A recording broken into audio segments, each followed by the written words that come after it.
Hello बच्चों, हम लोग पढ़ने जा रहे हैं ऑर्गेनिक केमिस्ट्री का फर्स्ट चैप्टर हैलो एल्केन। सबसे पहले हम लोग सीखेंगे इस लेक्चर में क्लासिफिकेशन और हैलो एल्केन के प्रिपरेशन के बारे में। तो जहां आपका टर्म दिया है हैलो, हैलो मीन्स होता है हैलोजन। हैलो मीन्स क्या होता है? हैलोजन होता है। जिस हैलोजन को हम लोग पूरे चैप्टर में एक्स से डिनोट करेंगे। हैलोजन आपका जो सॉल्ट फॉर्मिंग एलिमेंट होता है उसको हैलोजन कहते हैं, जिसमें आपका फ्लोरीन है, क्लोरीन है, ब्रोमीन है और आयोडीन है। एक और रेडियो एक्टिव एलिमेंट होता है एस्टेटाइन, बट हमको केवल फ्लोरीन, क्लोरीन, ब्रोमीन, आयोडीन के बारे में जानना है। एल्केन हमको पता है, सैचुरेटेड हाइड्रोकार्बन को हम लोग एल्केन कहते हैं, जिसका जनरल फार्मूला होता है CnH2n+2। This is the general formula of alkene. अब इसी एल्केन में आपको एक हाइड्रोजन हटाना है, उसकी जगह हैलोजन लगाना है और नाम क्या हो जाएगा आपका? Hello alkene. एल्केन के पास हैलोजन होगा, उसका नाम हो जाएगा हैलो एल्केन। जैसे अगर हम लोग देखते हैं, अगर हम एल्केन में सबसे छोटा कार्बन N=1 लेते हैं तो जिसका फॉर्मूला निकल के आएगा आपका CH4, और इस CH4 को हम लोग मीथेन के नाम से क्या करते हैं, जानते हैं। देख लीजिए, ये आपका हो गया CH4, जिसको हम लोग मीथेन कहते हैं। मैंने यहाँ आपका एक छोटा सा स्ट्रक्चर से बताने की कोशिश की है। आपको करना क्या है, कार्बन की वैलेंसी 4 होती है, आपको यहाँ से एक क्या करना है, हाइड्रोजन हटाना है। अगर हम हाइड्रोजन को हटाते हैं तो एल्केन की सारी प्रॉपर्टी खत्म हो जाएगी, मतलब ये एल्केन का जनरल फार्मूला खत्म हो जाएगा, क्योंकि जनरल फार्मूला में N=1 पे आपके 4 हाइड्रोजन आने हैं। मीथेन में एक हाइड्रोजन हटाओगे तो एक वैलेंसी खाली होगी। अगर हाइड्रोजन हटेगा तो यहाँ से एन हटेगा। क्या हटेगा बेटा?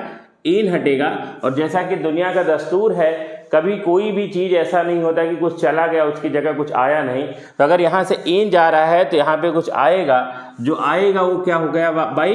वो आएगा, उसको कहते हैं YL। क्या कहेंगे? YL। और एक और आपका आएगा हैलोजन, जिसको हम लोग X कहते हैं। ये आपका हैलोजन आ जाएगा इस हाइड्रोजन की जगह। और देख लीजिए इसका नाम क्या हो जाएगा। इसका नाम ये हाइड्रोजन 3 में लगा देता हूँ, ध्यान से समझिए। अगर इसके पास 4 हाइड्रोजन थे तो नाम था मीथेन। क्या नाम था? मीथेन। लेकिन 4 हाइड्रोजन तो है नहीं, इसके पास 3 हाइड्रोजन है। तो हमने कहा भैया यहाँ से एन क्या करते हैं, हटाते हैं। जब एन हटेगा तो क्या लगेगा आपका? YL लगेगा। और जब YL लगेगा तो इसका नाम क्या हो जाएगा? इसका नाम हो जाएगा बेटा मेथिल। क्या नाम हो जाएगा? मेथिल। और आपका हैलोजन आ गया है तो यहाँ हैलोजन लगा देंगे और नाम हो जाएगा मेथिल हैलाइड। Methyl halide. इसी तरह से किसी भी एल्केन का अगर हम जनरल, किसी भी हैलो एल्केन का एक जनरल नेम लिखते हैं तो जनरल नेम आपका जो लिख के आता है हैलो एल्केन का, वो जनरल नेम होता है एल्किल हैलाइड। क्या नाम होगा भाई? Alkyl halide. अगर यहाँ पे मेथिल है तो मेथिल हो जाएगा एथिल है, तो एथिल हो जाएगा प्रोपिल है, तो प्रोपिल हो जाएगा आइसोप्रोपिल है, तो आइसोप्रोपिल हो जाएगा। हाइलाइड की जगह अगर हम क्लोराइड लगाएंगे तो क्लोराइड हो जाएगा, ब्रोमाइड लगाएंगे तो ब्रोमाइड हो जाएगा, आयोडाइड लगाएंगे तो आयोडाइड हो जाएगा। इस तरह से इसका जो जनरल नेम पड़ेगा उसका नाम होगा एल्किल हैलाइड। एक दो मैं लिख के आपको बताता हूँ। जैसे मैंने यहाँ लिखा CH3, इसने यहाँ लिखा CH3 और यहाँ लगा दिया क्लोरीन। तो इसका अगर हमको जनरल नेम लिखना होगा तो पहले मीथेन रहा होगा, मीथेन से एक हाइड्रोजन हटा होगा, वहाँ पे आपका एन गया होगा, YL लगा होगा, क्लोरीन आया होगा। इतनी सारी घटनाएं जो मैंने यहाँ ऊपर बताई ये सब हुई होंगी। और इसका नाम क्या लिखेंगे हम लोग? इसका नाम लिखेंगे बेटा मेथिल क्लोराइड। क्या नाम लिखेंगे? Methyl chloride. इसी तरह से अगर हम ब्रोमीन लगा देंगे तो नाम हो जाएगा मेथिल ब्रोमाइड। आयोडीन लगा देंगे तो नाम हो जाएगा मेथिल आयोडाइड। और अगर हमारा ये इथेन है, इथेन से एक हाइड्रोजन हटेगा तो ये आ जाएगा C2H5, और C2H5 को हम लोग एथिल कहते हैं। क्या कहते हैं? एथिल कहते हैं। और अगर हम एथिल में ब्रोमीन लगा देंगे तो इसका नाम हो जाएगा, इसका नाम हो जाएगा एथिल ब्रोमाइड। तो ये जनरल नेम हमको आना चाहिए कि जनरल नेम आया कहाँ से और जनरल नेम लिखने का तरीका। जनरल नेम के अलावा हैलो एल्केन आपका एक IUPAC नेम है, haloalkane. This is the IUPAC nomenclature जो चैप्टर में आपका दिया गया है, जो बुक में आपका दिया गया है। चैप्टर का नाम हैलो एल्केन। ये हैलो एल्केन एक IUPAC नॉमेनक्लेचर है।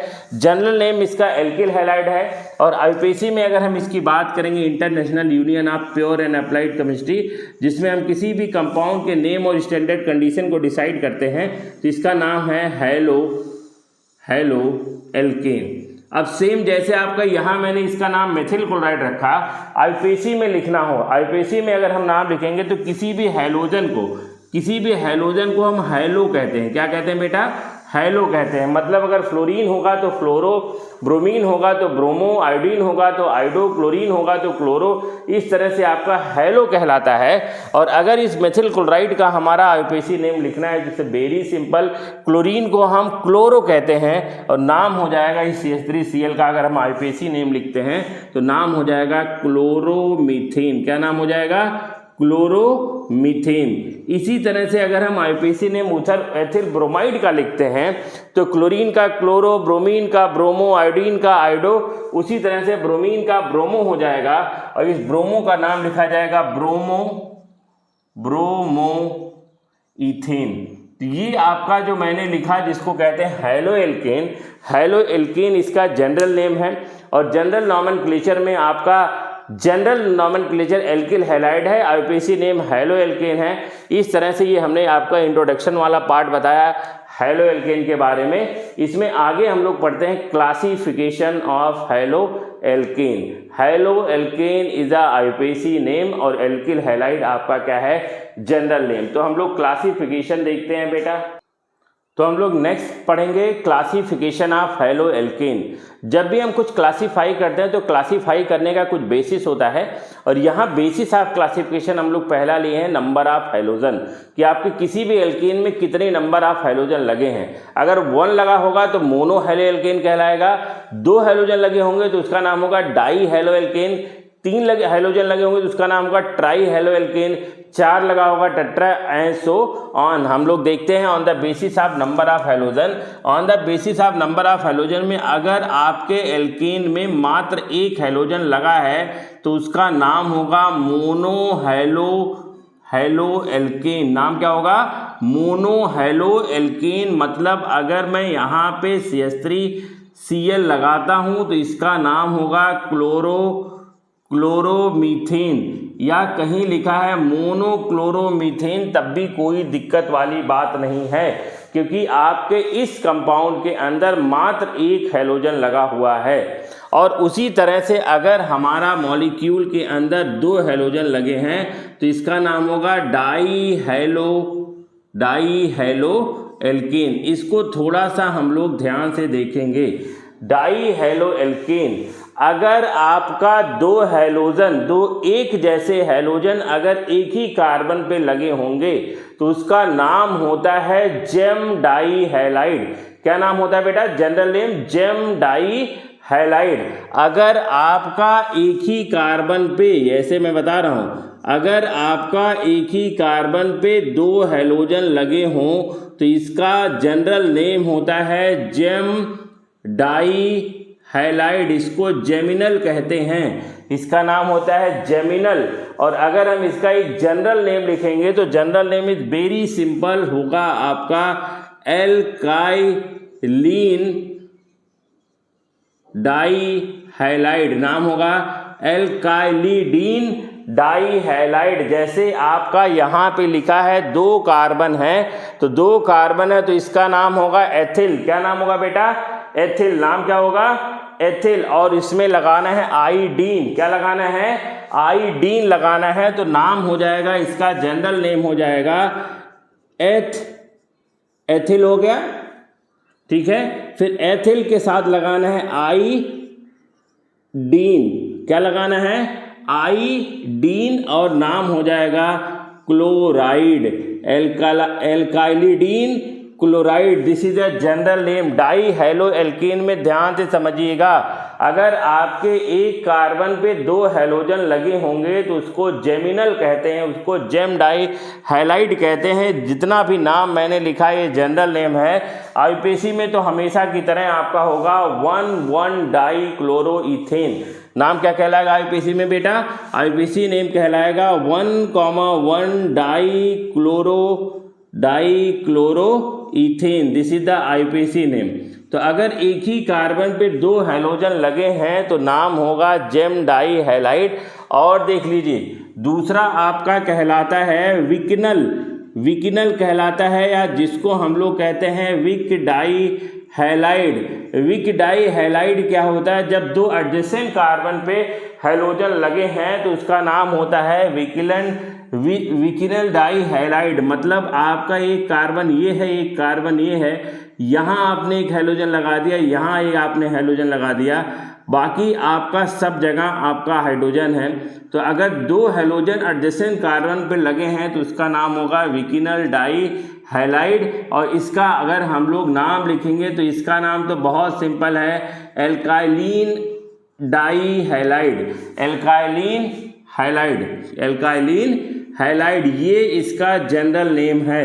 क्योंकि दो कार्बन है तो दो कार्बन पे जनरल नेम हो जाएगा ethylene, ethylene chloride. This is the general name of vic die halide.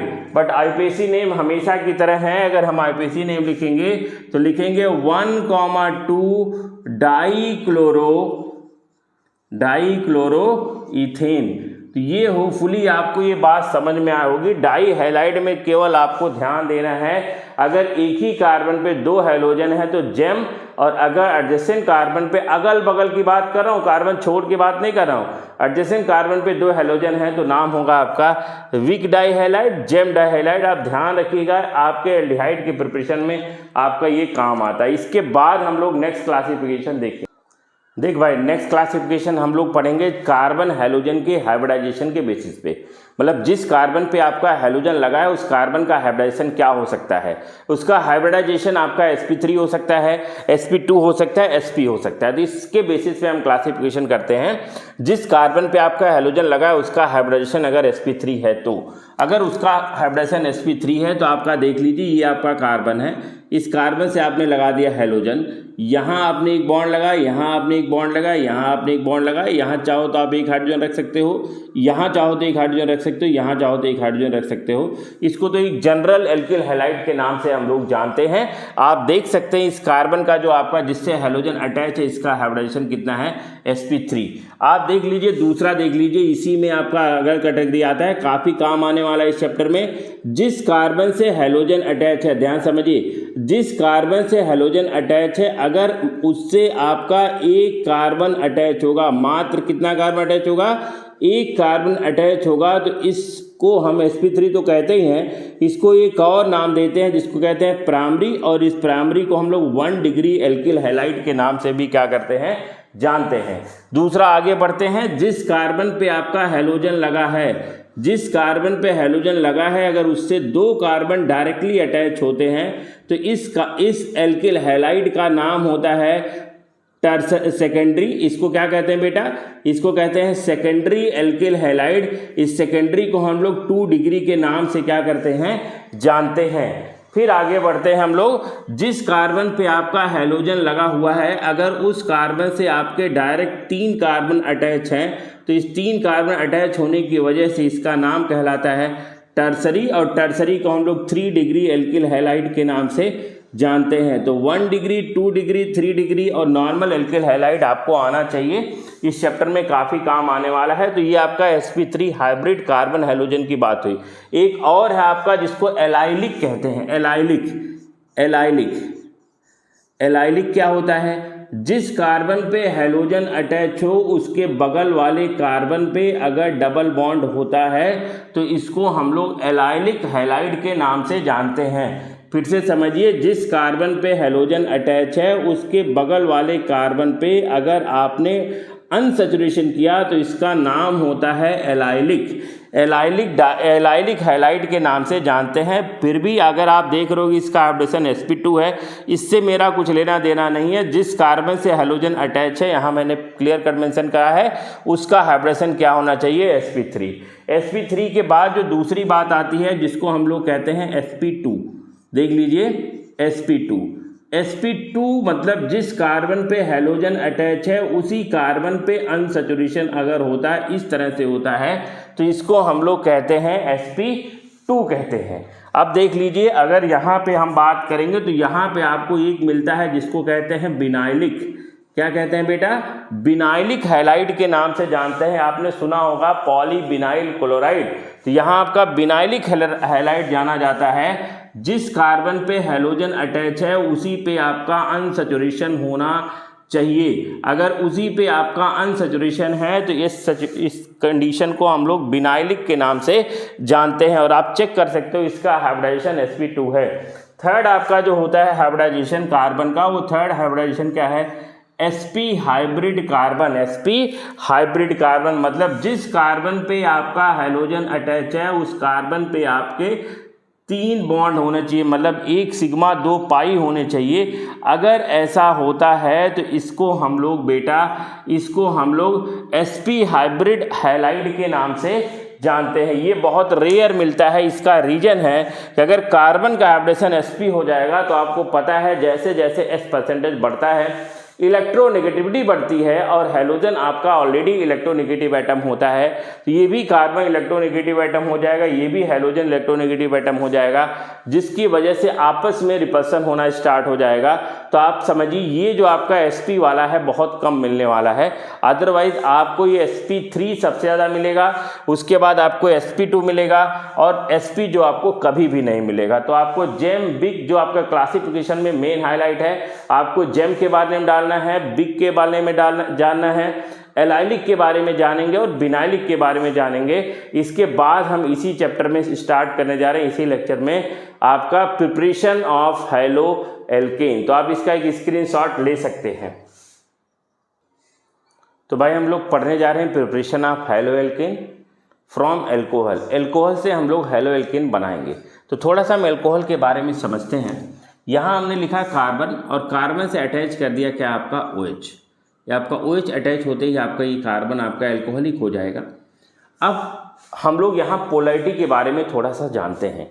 जो OH है आपका ये -I इफेक्ट प्रोड्यूस करता है, मतलब इस O की इलेक्ट्रोनेगेटिविटी कार्बन से ज़्यादा है, तो ये आपका OH यहाँ से जाना चाहेगा, क्योंकि आपका OH जो है एक इलेक्ट्रॉन विड्रॉइंग ग्रुप है जो कार्बन से इलेक्ट्रॉन को क्या करेगा, विड्रॉ करेगा। कहने का मतलब है कल को अगर ये कार्बन और ऑक्सीजन का बॉन्ड टूटता है तो ये आपका कार्बन से इलेक्ट्रॉन इधर जाएगा, जिससे आपके OH पे पार्शियल माइनस और कार्बन पे पार्शियल प्लस चार्ज आने वाला है। मतलब कार्बन ऑक्सीजन बॉन्ड अगर हम एल्कोहल में ब्रेक डाउन करते हैं तो कार्बन पे आपके कैसा चार्ज आएगा बेटा, कार्बन पे आपके आने वाला है पॉजिटिव चार्ज। और आपको बताया गया है कि कार्बन जिस पे पॉजिटिव चार्ज हो, कार्बन जिस पे पॉजिटिव चार्ज हो और जिसका हाइब्रिडाइजेशन आपका sp2 हो, उस कार्बन को हम लोग एक नाम से जानते हैं। इस इंटरमीडिएट को हम लोग कहते हैं कार्बोकैटायन। क्या कहते हैं, कार्बोकैटायन। फिर से समझिए, एल्कोहल से बनाने जा रहे हैं, कार्बन और OH की बात करेंगे, कार्बन ऑक्सीजन की बात करेंगे, तो हमको पता है कि oxygen is more electronegative than carbon. तो ये ऑक्सीजन कार्बन से इलेक्ट्रॉन को अपनी तरफ क्या करेगा, विड्रॉ करेगा, जिसकी वजह से कार्बन पे आएगा प्लस चार्ज और OH पे आएगा माइनस चार्ज। और अगर इन फ्यूचर इस बॉन्ड को तोड़ दे, मतलब OH को हटाना है और हाइड्रोजन को लाना है, यही काम आपको करना है। मतलब कार्बन पे आएगा प्लस चार्ज, अगर कार्बन पे प्लस चार्ज है और कार्बन का हाइब्रिडेशन sp2 है तो ऐसे कार्बन को हम लोग कहते हैं कार्बोकैटायन।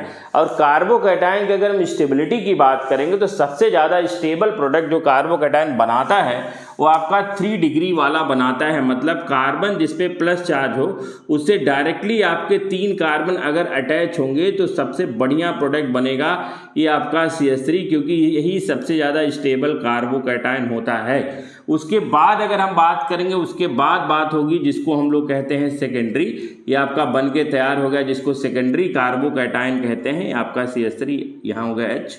उसके बाद आपका होगा जिसको कहते हैं 1 डिग्री CH3 CH2 यहाँ प्लस कर दिया मैंने। और सबसे खराब जो प्रोडक्ट बनाता है वो आपका है नॉर्मल एल्किल हैलाइड। तो सबसे बढ़िया प्रोडक्ट अगर हम बात करेंगे किसी भी एल्कोहल की रिएक्टिविटी की बात करेंगे हैलो एल्कीन बनाने के लिए, तो अगर आप देखेंगे यहाँ रिएक्टिविटी का ऑर्डर किसका, एल्कोहल का, तो रिएक्टिविटी का ऑर्डर आप समझ लीजिए। एल्कोहल की रिएक्टिविटी आपकी होगी 3 डिग्री, फिर आपकी होगी 2 डिग्री, फिर होगी 1 डिग्री, फिर आपका होगा नॉर्मल, जो आपका प्रोडक्ट बहुत रेयर कंडीशन में बनाते हैं लोग। ये बात आपको होपफुली समझ में आ गई होगी। हमको करना कुछ नहीं, हमको OH को हटाना है, हैलोजन को लाना है, मात्र बात इतनी आपको समझनी है। अब पहला जो प्रिपरेशन पढ़ने जा रहे हैं फर्स्ट आपका फ्रॉम एल्कोहल में भी कई तरीके से है।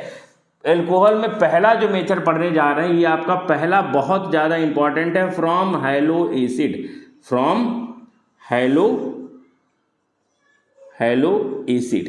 ये आपका हैलो एसिड मतलब HX, हैलो एसिड HX, जिसमें हम लोग नाम देते हैं HF, ये आपका HF है, ये आपका HCl है, ये आपका HBr है और ये आपका HI है।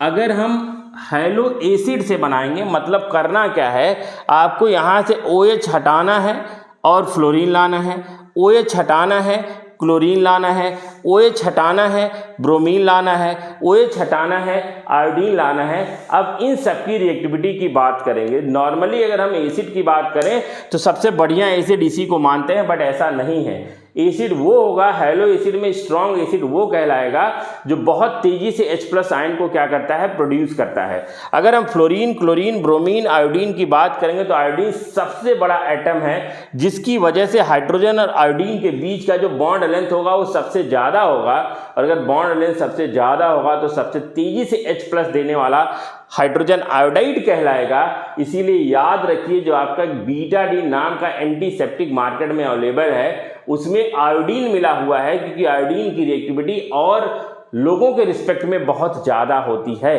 तो आप देखेंगे अगर हम हैलो एसिड की रिएक्टिविटी चेक करेंगे तो सबसे ज़्यादा रिएक्टिव HF से ज़्यादा रिएक्टिव HCl, HCl से ज़्यादा रिएक्टिव HBr और HBr से ज़्यादा रिएक्टिव क्या होता है आपका HI। तो सबसे ज़्यादा रिएक्टिव आपका हाइड्रोजन आयोडाइड होता है। इसीलिए हाइड्रोजन आयोडाइड से बहुत कम रिएक्शन मिलेंगे। डायरेक्ट आप बनाएंगे तो है मेथड बनाने के लिए, लेकिन यहाँ कुछ कंट्रोल वे में बनाया जाता है। सबसे ज़्यादा रिएक्शन आपको मिलेंगे हैलो एसिड में HCl और HBr का। तो 1 by 1 हम लोग सबसे पहला रिएक्शन पढ़ने जा रहे हैं फ्रॉम HCl, और यहाँ HCl हम लोग जब लेंगे तो एक रिएजेंट का नाम जानते हैं जिसको कहते हैं ल्यूकास रिएजेंट या ल्यूकस रिएजेंट के नाम से जानते हैं। इस ल्यूकस रिएजेंट में होता क्या है, ल्यूकस रिएजेंट में 1 पार्ट आपका होता है हाइड्रोक्लोरिक एसिड और 1 पार्ट होता है एनहाइड्रस ZnCl2 जिंक क्लोराइड का 1:1 रेशियो को हम लोग ल्यूकस रिएजेंट के नाम से जानते हैं। तो ये बात आपको पता होना चाहिए। सबसे पहले हम लोग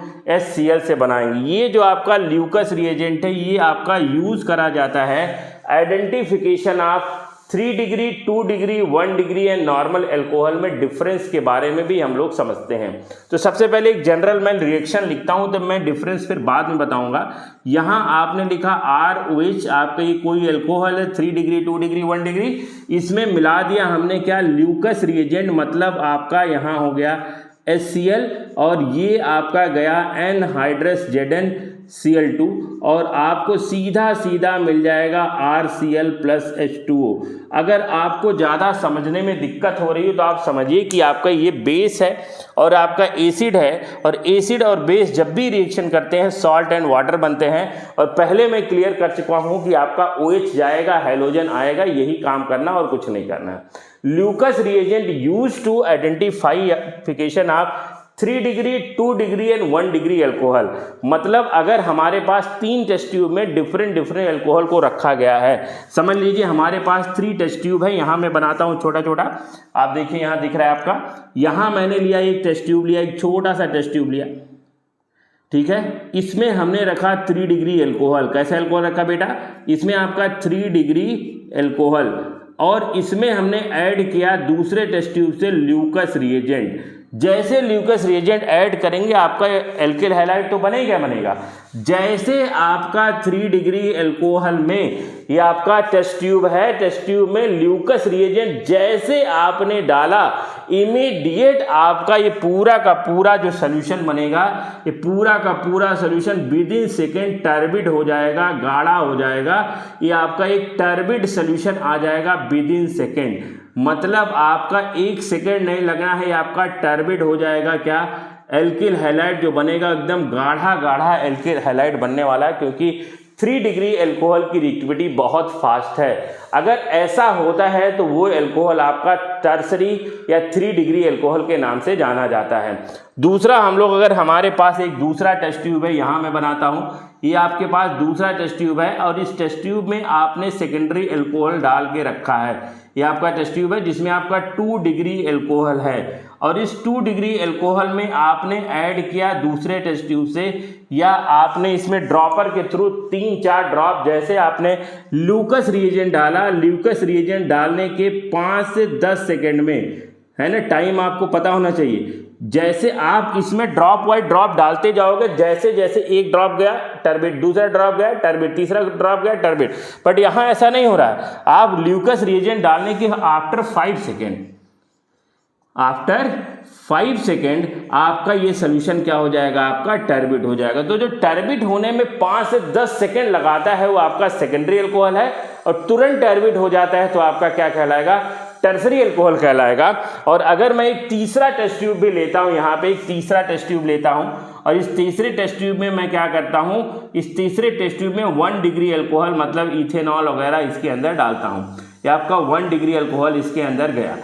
1 डिग्री एल्कोहल में हम लोग ड्रॉपर से क्या डाला, ल्यूकस रिएजेंट। अब यहाँ ल्यूकस रिएजेंट डालेंगे तो हमको जो सोल्यूशन मिलेगा, मतलब जो एल्किल हैलाइड मिलेगा बन के, उस एल्किल हैलाइड के बनने में करीब करीब 1 से ज़्यादा घंटा लगने वाला है। 1 से 2 घंटे बाद आपका ये सोल्यूशन क्या हो जाएगा, after 1 to 2 hour, after 1 to 2 hour ये आपका सोल्यूशन क्या हो जाएगा, टर्बिड हो जाएगा। इस तरह से ल्यूकस रिएजेंट का ना केवल हम यूज़ एल्किल हैलाइड बनाने में करते हैं, ल्यूकस रिएजेंट आपका 3 डिग्री, 2 डिग्री, 1 डिग्री एल्कोहल में डिफरेंस के लिए भी आपका यूज़ करा जाता है। 3 डिग्री एल्कोहल में तुरंत सोल्यूशन टर्बिड हो जाता है, 2 डिग्री एल्कोहल में टर्बिड होने में 5 से 10 सेकेंड लगते हैं, और 1 डिग्री एल्कोहल में आपका 1 से 2 घंटा लगता है सोल्यूशन को टर्बिड होने में। इस तरह से 1 डिग्री, 2 डिग्री, 3 डिग्री एल्कोहल को हम लोग ल्यूकस रिएजेंट से बना भी सकते हैं और उसको आइडेंटिफाई भी कर सकते हैं। इसका एक स्क्रीनशॉट ले लो बेटा। तो बेटा हम लोग यहाँ पढ़ रहे हैं फ्रॉम एल्कोहल में, फ्रॉम एल्कोहल में भी पहला रिएक्शन पढ़ रहे हैं, किसका ये ले रहे हैं, हैलो एसिड का। छोटा छोटा एक डिफरेंस समझते हैं। अगर हमने यहाँ ROH लिया और हमने यहाँ HCl डाला, anhydrous ZnCl2, simple anhydrous ZnCl2, और आपका ये रिएक्शन होने वाला है ZnCl2, ठीक है। ये आपका 100% है। कैसा है, 100%। क्यों 100% लिया है, क्योंकि HCl की रिएक्टिविटी थोड़ी कम होती है, इसीलिए हमने 100% कंसंट्रेटेड HCl यूज किया यहाँ पे। और आपका यहाँ बनने वाला है RCl प्लस आपका H2O सिंपल। बट यहाँ थोड़ा सा मैं स्टार मार्क करके बताता हूँ आपका। अगर हम लोग एल्किल ब्रोमाइड बनाना चाहते हैं, हम यहाँ HBr ले लेते हैं, HBr। तो HBr ओनली 48%। ध्यान रखिए, परसेंटेज जानना बहुत ज़रूरी है, क्योंकि HBr की रिएक्टिविटी क्या होती है, HBr की रिएक्टिविटी ज़्यादा होती है, तो कंसंट्रेशन मैंने यहाँ कम रखा है। और समझिए यहाँ 48% HBr लिया गया है और इसको कांस्टेंट बॉइलिंग कर रहे हैं। ये पूरी की पूरी घटना हो रही कहाँ, रूम टेम्परेचर पे। ये पूरी घटना हो रही है रूम टेम्परेचर पे। ये आपका ये जो रिएक्शन है इसको हम लोग कांस्टेंट क्या कर रहे हैं, बॉयल कर रहे हैं, एकदम बीकर में या टेस्ट ट्यूब में या बॉइलिंग ट्यूब में लेके कंटिन्यू हम इसको बॉयल कर रहे हैं। अगर हमको इसको लेबोरेटरी में बनाना है तो आपका यहाँ बन जाएगा RBr, जिसको एल्किल ब्रोमाइड कहते हैं, प्लस H2O, ठीक। और ध्यान रखिए यहाँ पे थर्ड, अगर हमको एल्किल आयोडाइड बनाना है तो बहुत सिंपल है। एल्किल आयोडाइड बनाने के लिए हमने ROH लिया। एल्किल आयोडाइड बनाने के लिए हमने क्या लिया बेटा, ROH लिया। और आयोडाइड बनाएंगे तो हम लोग यहाँ पे सोडियम या पोटेशियम आयोडाइड यूज़ करेंगे, कभी भी हम HI नहीं यूज़ करेंगे। रीजन है HI की रिएक्टिविटी बहुत ज़्यादा है, इसीलिए हमने यहाँ ले लिया है सोडियम आयोडाइड या पोटेशियम आयोडाइड, जिसका परसेंटेज है 95%। कितना परसेंट है, 95% सोडियम आयोडाइड यहाँ यूज़ किया गया है। और इसके साथ आपको एक रिएजेंट यूज़ करना पड़ेगा H3PO4, जिसको बोरिक एसिड मतलब फास्फोरिक एसिड के नाम से भी क्या करते हैं, जानते हैं। ये नॉन ऑक्सीडाइजिंग एजेंट होता है जो इसके रिएक्टिविटी को कम करता है, ताकि आपका ये आसानी से एल्किल आयोडाइड बन सके, अगर हम हाइड्रोजन आयोडाइड यहाँ पे यूज़ करेंगे तो हमारे साथ प्रॉब्लम आने वाली है। क्या प्रॉब्लम आएगी अभी तुरंत मैं बताता हूँ। इसीलिए हमको यहाँ सोडियम या पोटेशियम आयोडाइड 95% लेना है और आपको कुछ नहीं करना है, OH को हटाना है, आयोडीन को लाना है। यहाँ NaOH आपका एक बेस बन जाएगा। आप देख सकते हैं आपका एल्किल आयोडाइड प्लस आपका यहाँ NaOH बन गया। तो यहाँ पे इस रिएक्शन का काफ़ी वेटेज है। हाइड्रोजन आयोडाइड अगर हम लेंगे तो हाइड्रोजन आयोडाइड बहुत अच्छा रिड्यूसिंग एजेंट होने की वजह से, रिएक्टिविटी ज़्यादा होने की वजह से रिएक्शन को रिवर्स कर देता है। नोट कर लीजिए इसको, हाइड्रोजन आयोडाइड रिएक्शन को रिवर्स कर देता है। अगर कोई भी ऑर्गेनिक केमिस्ट्री में रिएक्शन अगर आपका रिवर्स होता है तो आपका वो अच्छा रिएक्शन कभी भी नहीं माना जाता है। इसीलिए रिएक्शन 100% इरिवर्सिबल होना चाहिए। उस इरिवर्सिबल के लिए हमको चाहिए एल्किल आयोडाइड। हमको कोई ज़बरदस्ती नहीं कि हम हाइड्रोजन आयोडाइड से बनाएं। तो कोई कहता है कि हाइड्रोजन आयोडाइड आपका जब रिड्यूसिंग एजेंट है तब उसमें हम स्ट्रॉन्ग ऑक्सीडाइजिंग एजेंट मिला देते हैं। स्ट्रॉन्ग ऑक्सीडाइजिंग एजेंट मिला देंगे तो हो सकता है आपका रिएक्शन हो जाए, उसको भी हम लोग करके देख लेते हैं। तो ये आपका हो गया कि हम क्लोराइड भी बना सकते हैं, ब्रोमाइड भी बना सकते हैं, आयोडाइड भी बना सकते हैं। लेकिन आयोडाइड के लिए हम हाइड्रोजन आयोडाइड ना लेके सोडियम आयोडाइड यहाँ पे ले रखा है। Hydrogen iodide strong reducing agent होने की वजह से रिएक्शन को रिवर्स कर देता है, इसीलिए हाइड्रोजन आयोडाइड नहीं यूज करते हैं। ठीक है ना बेटा। तो अगर हम हाइड्रोजन आयोडाइड, कोई कहता है रिड्यूसिंग एजेंट है, हम ऑक्सीडाइजिंग एजेंट H2SO4 ले लेते हैं, तब क्या होगा उसको हम लोग देखते हैं। तो सबसे पहले इसको आप देख लीजिए, फिर नेक्स्ट हम लोग यहाँ समझते हैं। अगर हम लोग क्या करते हैं, हम लोग ROH के साथ ज़बरदस्ती है भाई हाइड्रोजन आयोडाइड लेते हैं और इसमें हम लोग मिला देते हैं H2SO4, क्योंकि H2SO4 एक ऑक्सीडाइजिंग एजेंट है। क्या है? ऑक्सीडाइजिंग एजेंट है। ये करेगा क्या, इसको देख लीजिए भैया। जब एक रिड्यूसिंग एजेंट और एक ऑक्सीडाइजिंग एजेंट मिलेंगे तो आपका ये हाइड्रोजन आयोडाइड इससे रिएक्शन कराने की बजाय अपने रिएक्शन को इसके साथ प्रेफर करेगा, और इसके साथ प्रेफर करेगा तो बना लेगा I2, बना लेगा सल्फर डाइऑक्साइड और बना लेगा वाटर। और यहाँ आपका OH बेचारा देखता ही रह जाएगा, और देखता ही रह जाएगा कहने का मतलब इस OH को हटाने के लिए आयोडीन मिलेगा नहीं, क्योंकि आयोडीन ने बना लिया सॉलिड I2 और ये सल्फर डाइऑक्साइड गैस से बाहर निकल जाएगा और आपके सोल्यूशन में प्योर एल्कोहल आयोडीन आपके कंटेनर के बॉटम में और पानी के अंदर सब लोग पड़े रहेंगे और हमारा एल्किल आयोडाइड नहीं बनेगा। इसीलिए जब हम लोग एल्किल आयोडाइड बनाते हैं तो हम H2SO4 का कभी भी यूज़ नहीं करते हैं। हम H3PO4 यूज़ कर सकते हैं, sodium iodide and potassium iodide लेके। अगर हम HI लेंगे तो रिएक्शन रिवर्स हो जाएगा, इसीलिए हम लोग हाइड्रोजन आयोडाइड नहीं लेते हैं। ठीक है ना। होपफुली आपको ये बात समझ में आ गई होगी। तो आपको मैंने फ्रॉम एल्कोहल से पहला रिएक्शन बताया, हैलो एसिड से फ्लोराइड बना नहीं सकते, क्लोराइड ब्रोमाइड आयोडाइड, ये आपको तीनों बना सकते हैं, तीनों बन सकता है। लेकिन ध्यान रखें जब फ्लोराइड आयोडाइड बनाने की बारी आएगी तो ये सब मेथड से बढ़िया है आपका हैलोजन एक्सचेंज रिएक्शन, जो मैं आपको आगे बताने वाला हूँ, आपको काफ़ी बढ़िया समझ में आएगा। वो आपका एक नेम रिएक्शन है। तो पहले आप इसका एक स्क्रीनशॉट ले लीजिए हैलो एसिड से, फिर हम लोग इसी में आगे बढ़ते हैं फ्रॉम एल्कोहल। हाँ तो बेटा देखिए, हम लोग फ्रॉम एल्कोहल में पहला रिएक्शन पढ़े फ्रॉम हैलो एसिड, दूसरा हम लोग एल्किल ब्रोमाइड बनाने जा रहे हैं। मात्र ध्यान रखिए एल्किल ब्रोमाइड बनाने जा रहे हैं, जहां हम लोग ले रहे हैं sodium bromide plus H2SO4। H2SO4 के प्रेजेंस में होता क्या है इसको पहले समझिए, एल्कोहल से ही बनाएंगे। आप पहले समझिए कि आपका जो NaBr है, सोडियम ब्रोमाइड है, ये आपका पहला काम करेगा H2SO4 से रिएक्शन करेगा। और अगर आपको एक डबल डिस्प्लेसमेंट रिएक्शन पता हो कि ये सोडियम इस हाइड्रोजन को यहाँ से हटाएगा और बनाएगा NaHSO4, सोडियम हाइड्रोजन सल्फेट, और सोडियम हाइड्रोजन सल्फेट के साथ यहाँ से एक H और यहाँ से एक Br, दोनों मिल जाएंगे और आपका बन जाएगा HBr। और यही HBr आपका जो टर्सरी, सेकेंडरी और प्राइमरी अल्कोहल होगा, इसके साथ आपका रिएक्शन करेगा और रिएक्शन करके सीधा एसिड बेस रिएक्शन करेंगे, सॉल्ट एंड वाटर। और जो सॉल्ट बनेगा वो बनेगा एल्किल ब्रोमाइड और प्लस बन जाएगा आपका वाटर। और अगर हम इस ओवरऑल रिएक्शन को एक लाइन में मात्र लिखना चाहते हैं तो आपका ये HBr यहाँ से कैंसिल हो जाएगा, क्योंकि इसका जो बना है उसका यूटिलाइज हो गया है और ओवरऑल रिएक्शन हुआ है आपका ROH alcohol plus sodium bromide plus H2SO4 और ये सब मिलके आपका जो प्रोडक्ट बनाए हैं वो प्रोडक्ट है alkyl bromide plus sodium hydrogen sulphate plus आपका H2O। आपका पूरी तरह से रिएक्शन बैलेंस है और आपने इसी रिएक्शन को ब्रेक करके, इसलिए मैंने बताया ताकि आप इस रिएक्शन को बढ़िया से समझ पाओ। और समझिए बेटा नेक्स्ट रिएक्शन, तो दूसरा रिएक्शन हो गया। तीसरा रिएक्शन आप देखिए, from PCl5 phosphorus pentachloride, from phosphorus pentachloride.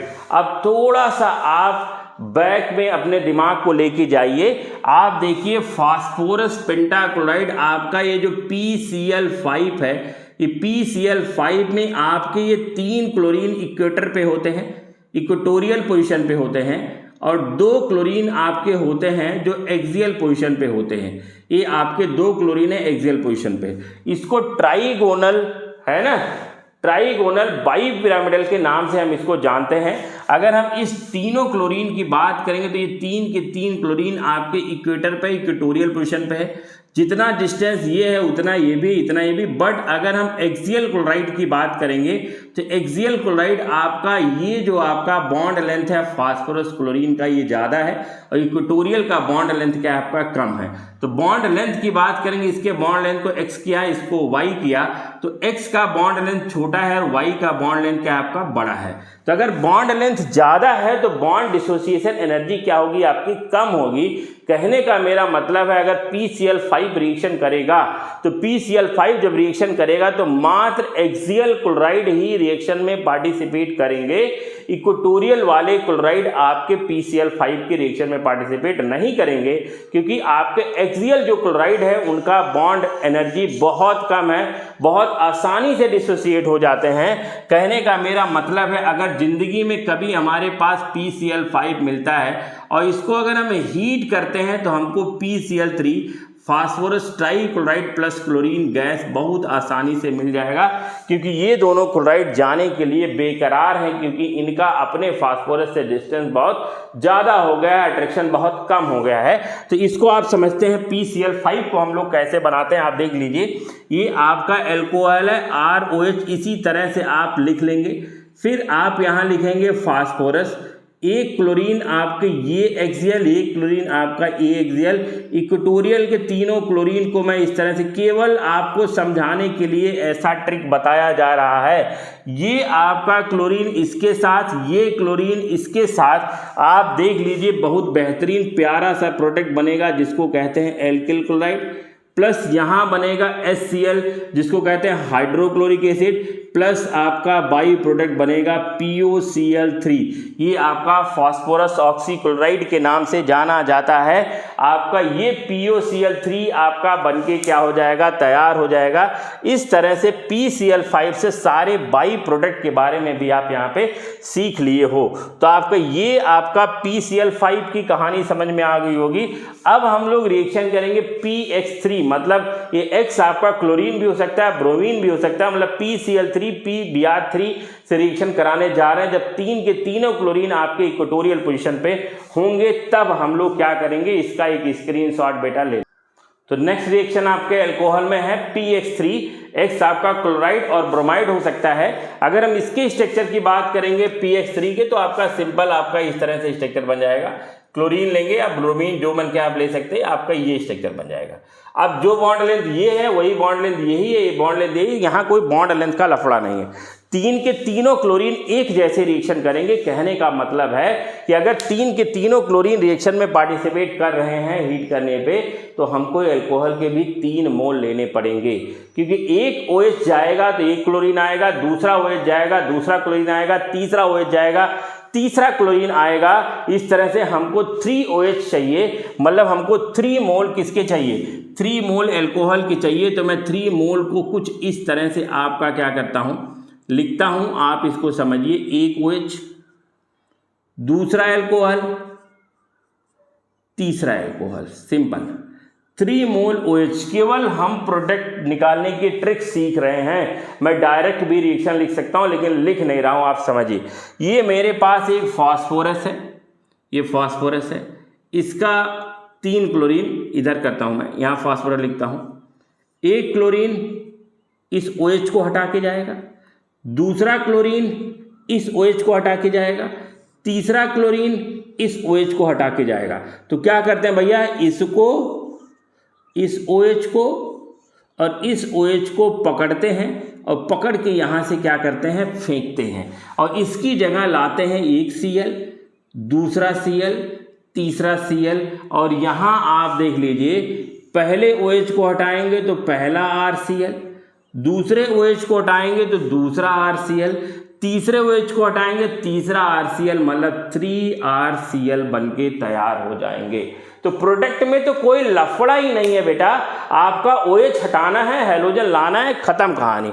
By product की कहानी अगर हम देखेंगे तो एक फास्फोरस बच गया है, 3 हाइड्रोजन बच गए हैं, 3 ऑक्सीजन बच गए हैं। इनको साथ में हम लोग लिखते हैं, कैसे लिखेंगे, 3 हाइड्रोजन बचे हैं तो आपका हो जाएगा H3, एक फास्फोरस बचा हो जाएगा P और 3 आपके ऑक्सीजन बचे हैं तो H3PO3 and this is the by product of this reaction. और अगर यहाँ Br होता तब भी कोई लफड़ा नहीं, यहाँ एल्किल ब्रोमाइड बन जाता है, क्लोरीन है तो क्लोराइड बन जाएगा, ब्रोमीन है तो ब्रोमाइड बन जाएगा। होपफुली आपको ये भी रिएक्शन समझ में आ गया होगा। अगला जो 5th रिएक्शन है जो पढ़ते हैं, जिसको हम लोग बेस्ट मेथड ऑफ प्रिपरेशन कहते हैं, जिसको कहते हैं फ्रॉम थायोनिल क्लोराइड SOCl2, ये आपका best method of preparation of alkyl halide है। बिकॉज रीजन है कि इसका जो बाई प्रोडक्ट है वो ना सॉलिड है ना लिक्विड है, मतलब आपका जो एल्किल हैलाइड बनेगा उसको फर्दर सेपरेट करने की जरूरत नहीं पड़ेगी, क्योंकि बाई प्रोडक्ट जो बनता है वो बाई प्रोडक्ट यहाँ पे बाई प्रोडक्ट की वजह से आपका बेस्ट रिएक्शन कहलाता है, क्योंकि बाई प्रोडक्ट आपका सल्फर डाइऑक्साइड गैस फॉर्म में बनता है। और अच्छी बात है हाइड्रोक्लोरिक एसिड भी आपका गैसियस फॉर्म में बनता है। तो 2 गैस बाई प्रोडक्ट होने की वजह से अगर थायोनिल क्लोराइड के रिएक्शन को हम लोग सबसे best method of preparation of alkyl halide कहते हैं। तो आप देख लीजिए, बना लीजिए, बहुत ज़्यादा आसान है, इसको भी मैं ट्रिक से बता देता हूँ। ये मेरे पास एल्किल हैलाइड है, थायोनिल क्लोराइड को बनाते हैं S डबल बॉन्ड O, एक क्लोरीन इधर लगाओ, एक क्लोरीन इधर लगाओ, इस क्लोरीन को इसको दे दो, एक क्लोरीन को इसको दे दो, दे दिया आपने, बन गया आपका RCl कटाक दे। दूसरा बन गया sulphur die oxide SO2, arrow लगाओ ऊपर, उड़ गया, गैस था। तीसरा आपका हाइड्रोक्लोरिक एसिड HCl, ए भी आपका उड़ गया ऊपर की तरफ, ए भी क्या था भैया, गैस था। तो 2 गैस बनने की वजह से आपका जो, इसको मैं स्टार बना देता हूं बढ़िया से, आपका ये best method of preparation of alkyl halide है। थायोनिल क्लोराइड से सल्फर डाइऑक्साइड एक पंजेंट बेकार सी गंदी सी स्मेल प्रोड्यूस करती हुई गैस निकलेगी और साथ में निकलेगा हाइड्रोक्लोरिक एसिड आपका एक गैस। तो आप इसका स्क्रीनशॉट ले लीजिए। 2-3 रिएक्शन और हैं आपका फ्रॉम एल्कोहल से खत्म हो जाएगा। हाँ तो बेटा लास्ट मेथड हम लोग पढ़ रहे हैं फ्रॉम एल्कोहल से। एल्कोहल से बहुत छोटा सा रिएक्शन है। क्या लेते हैं आपका, फ्रॉम रेड फास्फोरस लेंगे, व्हाइट फास्फोरस नहीं, रेड फास्फोरस, और यहाँ लेते हैं हम लोग H2। यहाँ कोई ट्रिक नहीं, कुछ भी नहीं, डायरेक्ट प्रोडक्ट बनाना है। ये आपका H2 मात्र आपका Cl2 हो सकता है और ये आपका या तो Br2 लिक्विड हो सकता है, बस इसके अलावा और कुछ नहीं हो सकता है। मतलब आपने लिया ROH और यहाँ रिएक्शन के ऊपर लिख दिया आपने रेड फास्फोरस NH2 और सीधा हैलोजन जाएगा, OH भगत जाएगा, यहाँ से RX बन जाएगा। अगर क्लोरीन रहेगा तो क्लोराइड, ब्रोमीन रहेगा तो ब्रोमाइड। और इस तरह से होपफुली फ्रॉम एल्कोहल आपको भी समझ में आया होगा। नेक्स्ट लेक्चर के लिए आप थोड़ा सा वेट करिए, आपको मिलेगा तुरंत इसके बाद ही, है ना। आपको मैंने क्लासिफिकेशन और प्रिपरेशन बता दिया है फ्रॉम एल्कोहल। तब तक के लिए देखते रहिए और इसको ज़्यादा से ज़्यादा लोगों तक पहुँचाइए ताकि आपको फ्री में एजुकेशन मिल सके। Thank you very much for watching.